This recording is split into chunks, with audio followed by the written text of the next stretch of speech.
Hey Dragon Slayers! Today's video is about the dangers of refeeding syndrome, part 1. Don't forget to like and subscribe because it really helps the channel out. Let's get started.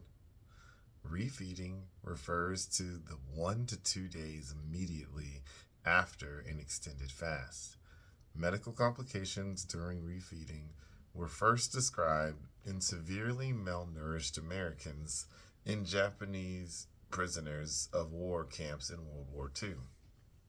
Since then, refeeding syndrome has also been described upon treatment of longstanding anorexia nervosa and of alcoholic patients.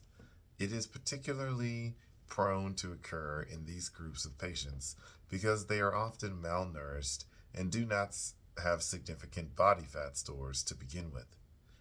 During the ensuing long periods without food, their bodies may break down functional proteins to supply much needed energy. This syndrome is extremely uncommon in patients with adequate body fat stores who are well nourished. But even then, it may occur rarely if you're attempting an extended fast, typically greater than 5 days at a time. Refeeding syndrome occurs when electrolytes, particularly phosphorus, are depleted due to malnourishment. Adults store 500 to 800 grams of phosphorus in the body. Approximately 80% of that is held within the skeleton, the rest in soft tissues.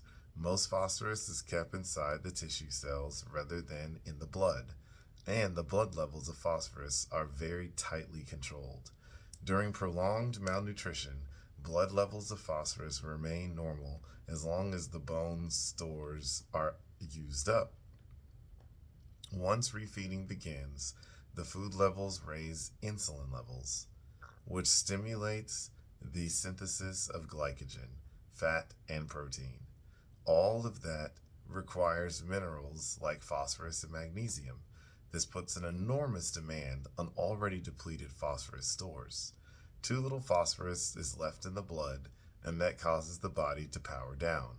Muscle weakens and outright muscle breakdown have been described. It may even affect the heart muscle and the diaphragm, the muscle responsible for breathing. Magnesium can also become depleted, resulting in cramps, confusion, tremor, and occasionally seizures. Low potassium and magnesium can also cause heart rhythm disturbances or even outright cardiac arrest. In addition, higher insulin levels during refeeding may occasionally cause the kidneys to retain salt and water. This may show up as swelling of the feet and ankles and has been termed refeeding edema. Chronically malnourished and or severely underweight people are at the highest risk of refeeding syndrome. This includes those with anorexia, chronic alcoholism, cancer, uncontrolled diabetes, or bowel disease. If any of these apply to you, fasting may not be for you. Discussing your options with your doctor. Generally, people with a body mass index of less than 18.5,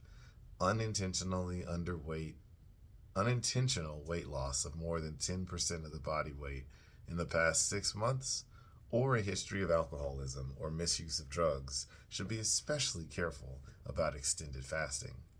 These groups of patients are generally malnourished and underweight rather than overweight, so there is no reason to try fasting as a therapeutic tool.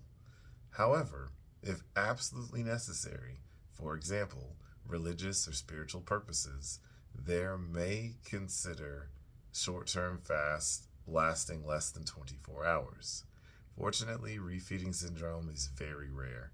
Even among very sick hospitalized patients, study found it occurred in only 0.43%. So that's what I've got for you guys today.